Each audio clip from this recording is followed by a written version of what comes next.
What's going on, everybody? Welcome back. FantasyTeamAdvisors.com, bringing home the bacon. MLB DFS video. It is Wednesday. It is September 18th. We are back with a full main slate of 12 games. So we have 3 games early. We're not going to cover those games. We're going to look at the main slate here. And what we're going to do is we're going to bring it just like we did last video. It seems like you guys were kind of into the point where there's some people still playing MLB DFS. And the full breakdowns, maybe not, is what you're looking for. Like, those aren't what you're looking for. You're looking for, like, the top 5s at each position. So that's what we're going to do. We're going to continue that probably the rest of the way through baseball season. For whatever reason, our last baseball video on Sunday, which Sunday's usually the day we get a ton, it was 199 views, 33 likes. So very huge jump down. Just a drop off down. So I don't know if the algorithm's pushing more NFL content, but that is what we are working on. So I do want to show you what to expect. If you guys are new since last football season, we brought back our matchup tool. So what I'm going to say is stick around towards the end of the video because I'm going to show you what this matchup tool is. So stick around and look at it. We're very excited. It breaks down exactly what we need, and we'll have a video on it too, but I wanted to show you that. If you're new to the channel, we do have giveaways. If the minimum that we got to get is 50 likes on the video. So you got to like the video, be a YouTube subscriber. We only need, I think, 47 more until we hit, or 57 more until we hit 10,000 finally. I cannot wait to hit 10,000. But like the video, be a subscriber, and leave a comment. If this video gets at least 50 likes, you have a chance to win a free week of FTA+. 100 likes is a free month, 150 likes a free year, 200 or more likes on the video, a chance at a lifetime pass worth $500. Second way is there'll be a keyword if I remember. Now, I forgot to put the keyword in last video, but it didn't really matter because we didn't have very many views. We only had 13 comments. So we'll see. Probably not going to have a keyword in this video. We're just going to see if we can hit 50 likes. If we don't start to hit 50 likes, we'll probably only do the view video, and not a keyword, just to see. We'll do the keywords. We'll do the other things in those videos for NFL. So that being said, we are going to look at everything at the end of the video. We're going to give you the top 5 pitchers on the entire day. They have the best matchups against teams that strike out the most. The very end, we are going to go over all of the batters currently out of the early simulations that have a 10 out of 10 matchup rating for the day. Hint: there's not very many early. Maybe we'll get some news and notes to come out. But we do have a weather concern in Baltimore. We'll kind of go through all of that as well. So if you want to see even more, check out FantasyTeamAdvisors.com. We have a ton of information for NFL. We did a showdown breakdown last Thursday. Last Sunday night, last Monday night video. You guys absolutely loved it. And our betting video, a lot of our bets hit in that video and the showdown. So we're very excited. We're going to have a Thursday night showdown video as well. So be on the lookout for that. So that being said, we do have 12 games on the main slate. We're going to break down the pitchers. So first off, Tariq Skubal at Kansas City. Now, we look at this. Splits-wise, he's already faced them 3 times this year. 1-2 record, 17 hits allowed, 10 earned runs, but 20 strikeouts. Still averaging 17.4 fantasy points. This is where people are going to be, like, everyone's going to be on him. I like the matchup for him. His price is up there, and Kansas City likes to hit lefties. So if I were to look, I might be fading Skubal today. Now, I could be completely wrong, but all statistics, everything, hey, fade Skubal. And it makes a little bit of sense. His price is over 10,000. We've been screwed over way more than we haven't on pitchers over 10,000. And they hit him well this year. I'm probably fading him. So that brings us to number 1 pitcher for me, at least. Now, it's not on, you save a little bit of money. It's Sonny Gray at Pittsburgh. Sonny Gray at Pittsburgh. Pittsburgh strikes out the 5th most out of any team this year. He's already faced them once this year. 7 innings, 1 earned run, 9 Ks, 32.8 fantasy points. He's pitching at home, where he does have his ERA is almost cut in half. It is cut in half. At home in 15 starts, where he has 103 strikeouts. I like this matchup for him against a Pittsburgh team that it's still Pittsburgh. They're not the best, and they do strike out 5th most out of any team. So I have Sonny Gray for number 1. Number 2. I have Aaron Nola going up against Milwaukee. Splits-wise, he's already faced him once this year, 7 innings pitched, only 5 strikeouts, but 28.6 fantasy points. So imagine he had 10 strikeouts in this game or even like 8. He's looking over 35 to 40 on DraftKings, which is wild, which is basically like 60 over on Fanduel. So I love Aaron Nola here at number 2. They hit lefties a little bit better than righties, so I would be looking at Aaron Nola at number 2 for me. Number 3 on the flip side there, I've got Dylan Cease. Now, Houston doesn't strike out a ton. He is coming off a really good game at San Francisco. Now, Houston scares me a little bit. It just depends on how they're going to do. They seem to hit lefties a little bit better than righties, and this is in San Diego, which is a pitcher's park. You couple that with his ERA being a little bit better at home and 98 strikeouts at home, I do like this matchup for him. He has struggled a little bit. He is a little bit more expensive, but I do have Dylan Cease at number 3. Number 4, I've got Freddie Peralta going up against Philly. Philly's been beatable in the past. Problem, this is more of a GPP pick because he is 4.13 ERA at home. He has not faced them. His price is a little bit lower, so they've dropped his price down to 8,800. I think his ownership will be lower because of who he's facing, which I like that matchup for him. Then we go to Framber Valdez, number 5. Got him splits-wise. He has not faced San Diego this year. This is a pitcher's park. On the road, he does have a 3.93 ERA, but he's coming off really good 3 back-to-back starts that have been great. 1 earned run in those 3 starts, 1 against Oakland. The strikeouts there, he's got 20 strikeouts in 3 starts. I like him at number 5 there. So we can move to the catcher position. Now, we look at this, just depending. Number 1, if he plays, I like Will Smith at number 1 versus Ryan Weathers. I like this matchup for him. He did not play yesterday. He had the day off for whatever reason. The Dodgers ended up losing that game in Miami. I think they come back. They put up early, and then they faded. So I've got Will Smith, number 1. Number 2, I like, for number 2, Sean Murphy. Now, he's going to be a little bit cheaper. He's going to go down here against Jake Junis in Cincinnati. Absolutely love this matchup for him in Cincy. This is what we want. This Great American Small Park for a reason. I like this matchup here. I've got him number 2. Number 3 is William Contreras if you are not going to go with Aaron Nola. William Contreras in 5 games against Philly this year, 6.8 is what he's averaging, 278 batting average. So I've got him number 3. Number 4 is in the same game in Cincy, Tyler Stevenson versus Spencer Schwellenbach. I've got Stevenson, number 4. And then number 5, Cal Raleigh. So I do like Nestor today. He's got the number 1 pitcher on the slate for strikeouts per pitches be crazy. But we look at that, and I like the matchup for him. He's a switch hitter. He's at home. Nestor does struggle on the road, but he can get a ton of strikeouts against this team. So I do have Cal Raleigh at number 5. We move to the first base option. I'm not going to put Ohtani there. He's obviously number 1 regardless of where he's at. They have dropped him down 200. But Ohtani, either first base or outfield, completely, I'm looking at that. The number 1 I'm looking at is Matt Olson in Great American Small Park against Jake Junis. Number 2 is Freddie Freeman. If you go down, he's 4,800. Is a lefty-on-lefty matchup, but it does not matter. He does do well against lefties. Number 3, I've got Vladdy going up against Cody Bradford, 5,500 with Toronto. Toronto put up some runs yesterday, but then their bullpen imploded, and Texas came back and won that game for us. So I have Vladdy there at number 3. Number 4, I do have Bryce Harper against Freddie Peralta. If you don't trust Freddie Peralta in this ballpark, if it doesn't matter if it's a dome, so weather doesn't matter. It's a retractable roof, actually. I do like Bryce Harper, number 4. And number 5, I am looking at Jake Berger going up against Landon Knack. Jake Berger here. See what he did yesterday. He put up 1 hit, but it was a home run, 20 fantasy points. He's got 26 bombs on the year, 244 batting average. And if you want to see all of the BVP, you want to see how the players do splitting-wise, you want to see insights, we've got you at outlier.bet. The sponsor of the video and all of these videos going forward is outlier.bet.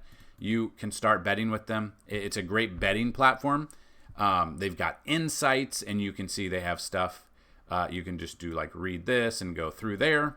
But you go MLB, you go insights, you can see like Dylan Moore has failed to exceed 0.5 doubles in 18 of his last 19 games.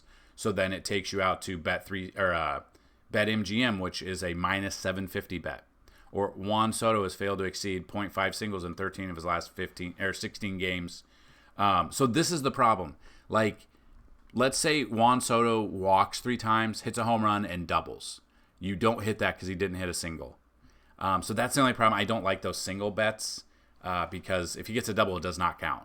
Monster year out of him. But if you want to break down the games, you want to look at everything. You can break down each game going through here. You can do player props. You can do team props. You can do all of that. You can add it to your bet slip, and it'll take you right out to your website you're looking for. But we've got, BVP, how Oakland does against left-handed pitching. We've got it all. You can break it down. They have 2 packages. $20 for a month. If you sign up with our link, which is down below, go through a 7-day absolutely free trial and sign up for the $20 package. Show us that you signed up, and we're going to give you a free month of FTA+. They have a $130 package, which is Pro, which has everything you need. You get a 7-day free trial to see if you like it. If you do and you sign up and you use our link, we're going to give you 3 months free of FTA+, which is a $90 value. So make sure you check out outlier.bet right now. Okay, so that being said, we are moving on to the second base position for you today. Now, number 1, I think everyone's going to be on Altuve. He got thrown out of the game last night. He said he fouled a ball off his foot. The umpire said he did not. Then he proceeded to take his shoe and sock off to show him and got thrown out. Whether or not he comes back with a vengeance, I don't know. I think everyone's going to be on him. But I am looking at Jonathan India against Spencer Schwellenbach in Cincinnati. I like India at home here for number 1. Number 2, I have Altuve going up against Cease. It depends on whether or not we're going to have the Cy Young Cease or the one who's been giving up some runs. So I've got him number 2. Number 3 is Marcus Semien versus Bowden Francis. Bowden has been very good. He will be one of the top pitchers that I do like here as well. So if you look at Bowden Francis, for whatever reason, he's down at 8,300 going up against Texas. And you can see he's been the past couple 1 earned run, 3 earned runs. The strikeouts were low against the Mets, 1K there. 6 against Philly, 5 against Boston. Against Texas, they're just not hitting as well. So I do not mind Bowden Francis. Probably number 6 overall. But looking at that, Marcus Semien against him, I've got him number 2. Number 3, number 4, I do have Brandon Lau going up against Tanner Houck. Tanner Houck has just struggled lately. And number 5, I've got Andres Jimenez coming down here against Bailey Ober, 4,300. I do have him number 5. Looking at third base today, Jose Ramirez is my number 1. I love what he brings to the table. Switch hitter doesn't really matter. He's very expensive, but he's averaging 10.2 fantasy points per game. He gets home runs. He also steals bases. So he does everything for you if he gets on. Number 2, I've got Jazz going up against Bryce Miller here. Game log wise, didn't really do much against Seattle, but he can steal some bases as well if he gets on, if they don't do stupid base running errors like they have getting picked off. I don't know if you guys didn't see the Yankees game on Tuesday night. Victor Robles tried to steal home.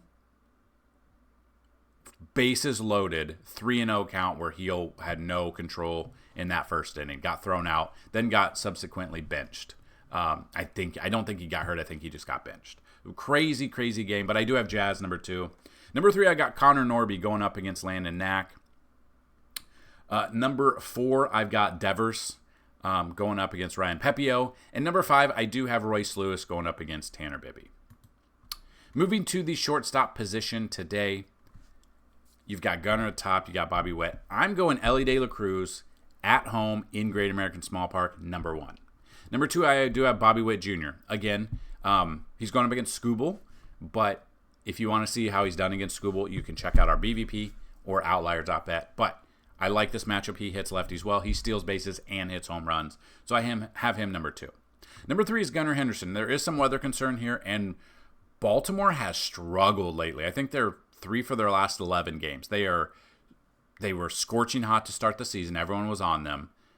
Took the lead in the division. They've squandered it away. I think they're 4 games out of first place now behind the Yankees. If they want to get it going, Gunnar Henderson has to get it going. I've got him number 3. Number 4, I have Tyler Fitzgerald in that same game. I don't know if he will be playing. It just depends on the weather. And number 5, I have Trey Turner going up against Freddie Peralta. Now that brings us to the outfielders. Obviously, Ohtani's number 1. He's very expensive. I do have Yordan number 2. Now, usually I like Yordan against lefties better, but he can hit Cease just as well as anybody. Any ballpark, no ballpark can hold him. I've got him number 2. Number 3, I've got Mookie Betts. Got Mookie Betts going up against Ryan Weathers. I love this matchup for him. Would not be surprised to see Mookie Betts hit over 1.5 bases in his first at-bat, if not hitting a home run in this game. Number 4, I've got Michael Harris II. Home run yesterday. Leadoff home run. Where's he at? Michael Harris is down at 3,900 against Jake Junis. You see 12 home runs on the year. Game log, back-to-back games with double-digit and leading off. Absolutely love him leading off here in this ballpark. And number 5, I've got Aaron Judge. Aaron Judge going up against Bryce Miller had a massive day yesterday. 20 back-to-back 20-plus fantasy point outings there. No home run yesterday, but had 2 doubles, 4 RBIs, and a walk. The day before he had a home run at Boston. Number 6, I do have Juan Soto, who also had a pretty big day yesterday. 29 fantasy points, home run, 2 for 3, 2 walks, 2 RBIs. Had a double to start the first inning off. It was great. Number 7, I've got Teoscar Hernandez. 8, Marcell Ozuna. 9, Jorge Soler. And number 10, I've got Riley Green leading up against Alec Marsh at Kansas City. So there you go. Top 5 at each position. You've also got the top 10 at the outfielders. Some of the pitchers. So just kind of reiterating, pitchers I'm not looking at. Probably not Birdsong. Or maybe tournament for Birdsong because Baltimore has struggled lately, but he has struggled as well. I'm not using Junis. I'm not looking at Woodford. Dean Kramer for tournaments, I don't mind, but the weather's a concern there. Ryan Weathers coming off the IL. I want to stack the Dodgers 100% there. And Nestor Cortez at 7,800 against Seattle. I love this matchup. Now, splits-wise, when you look at this, away games, 4.81 ERA. Home, 3.11. He's already faced Seattle once this year, had 6 strikeouts in that game, coming off 9 strikeouts against Boston at home, 3 versus Chicago. So he's been up and down, but I do like this matchup because Seattle strikes out the most. And there you have it. That is the breakdown of the main slate. We are now looking at the pitches be crazy against teams that strike out the most. So number 1 is Nestor Cortez at Seattle. Seattle strikes out 10.09 times per game, 9 times yesterday, and at home they strike out 10.33 times. Eduardo Rodriguez, Erod at Colorado. This one's always a bit iffy because it's in Coors. Colorado strikes out 9.84 times per game. At home, 9.07. They do strike out more on the road, but he is there. He doesn't look the best, so I don't know if I'll use him much. Number 3 is Ryan Pepio versus Boston. Boston strikes out 9.69 times per game. And at home, they strike out 9.63. Number 4 is Justin Steele versus Oakland. Oakland strikes out 9.28 times per game. 8.71 times at home. So for whatever reason, in that massive ballpark, they don't strike out at home. And then number 5 is Sonny Gray versus Pittsburgh. Pittsburgh strikes out 9.26 times per game. When they're at home, they strike out 8.56. But they're on the road where they strike out 10.01 times per game. So I love Sonny Gray there. I think he'll go under owned today. I think a lot of people are going to be on Tariq Skubal. I'm not. I'm going to be on some other pitchers for the day. So that's what I've got. Now, we've got all of the batters. I have a 10 out of 10 matchup rating. Not very many. Number 1, Michael Tolei against Erod. Number 2 is Jacob Stallings. 3 is William Contreras. 4 is Rafi Devers. 5 is Adley Rutschman. 6 is Wilyer Abreu. 7, Miguel Vargas. 8 is Brendan Donovan. So that's it. That's the pitches be crazy. The 8 batters I have a 10 out of 10 matchup rating. If you want to see the core plays that we like, so the pitcher core plays for the main slate, the batter core plays, and the stacks, along with ballpark factors and stuff like that, click the link in the description for our completely free Discord channel. Over 300 members. Would love to get it more active for baseball. I know people are kind of moving to NFL, but we're going to have baseball, we're going to have bets, we're going to have NFL, we're going to have it all. So go check out FantasyTeamAdvisors.com and our Discord. Now, I did say I wanted to show you guys the matchup tool. So this is our NFL matchup tool. We had this 2 seasons ago. We did not have it last year, but we're going to bring it back. So let's see. What you can see on the screen, and I wanted to wait to get 2 weeks in the book to get some stats in there. So what it is this is the defense for the week. This is what they've allowed to now this is just quarterback. So we got quarterback, running back, wide receiver, tight end. So the defense, how many games they've played, obviously 2. The passing allowed to the quarterbacks, the rushing allowed to the quarterbacks, and then the fantasy points per game allowed to the quarterback. You can sort it by DraftKings. You can sort it by Fanduel. Then this is the opponent, and then this is the player to target for that week. So this is how we're going to break down. This is what we're going to look at. So let's say, for instance, you play DraftKings. Now the scoring's a little bit different. So the top 5, according to the first 2 weeks. Now again, 2 weeks is a short sample size. Like you want a little bit more, but in theory, outside of last week, because Matt Stafford did absolutely nothing, Jared Goff has the best, according to this, by 0.2 fantasy points on DraftKings. He has the best matchup for quarterbacks in week 3. So Arizona has given up 448 yards in the air, 39 yards, and 2 rushing touchdowns to quarterbacks. Now, Jared Goff isn't going to run that much, but averaging 17.9 fantasy points per game here to Jared Goff. So, or not to Jared Goff, to the quarterback. So Jared Goff would be number 1. But then you've got like Indianapolis Colts. They give up this amount. Now they're going up against Caleb Williams. He hasn't looked the best. Does rush a little bit, so you definitely could see maybe he's a cheap option here. Number 3 would be Josh Allen, so on and so forth. If you want to do FanDuel, so you can see top 5 according to the matchup tool would be Jared Goff, Caleb Williams, Josh Allen, Kyler Murray, and Joe Burrow. Now FanDuel, a little bit different. Jared Goff, Caleb Williams, Josh Allen, Joe Burrow, Justin Fields probably starting there. So it'll just depend on it's Justin Fields and Kyler Murray because FanDuel has 16 fantasy points there. So we've got that. For running backs, with the running back situation, some teams have one number 1 running back that you're only going to use him, and you're not going to use very many others. And I get that. So they have 1. Some teams have 2. Some teams have 3 or 4 that, have in the running game and the passing game. So we've got all of that. Wide receivers, anywhere between 2 to 4 wide receivers if the team likes to throw it a lot. And then tight ends as well. So tight ends have looked pretty bad this year to start the season. But all of this is going to be on there. We're going to have a breakdown of it. We're going to look at everything. We're going to have a showdown video breakdown for you. So if you have not checked that out, make sure you check out all of our content. Go to FantasyTeamAdvisors.com. Sign up for $10 a week, $30 a month, or we have a couple of spots available still. If you are interested, a yearly pass for $50. All you got to do is email me, dfshelp1@gmail.com. That's what I've got in this video. Make sure you hit that like button. We got to get these videos out there. Help out the channel. Click on the ads. Those help out way more than you understand. So that's what I've got. Good luck today. And as always, let's bring home some bacon. Peace.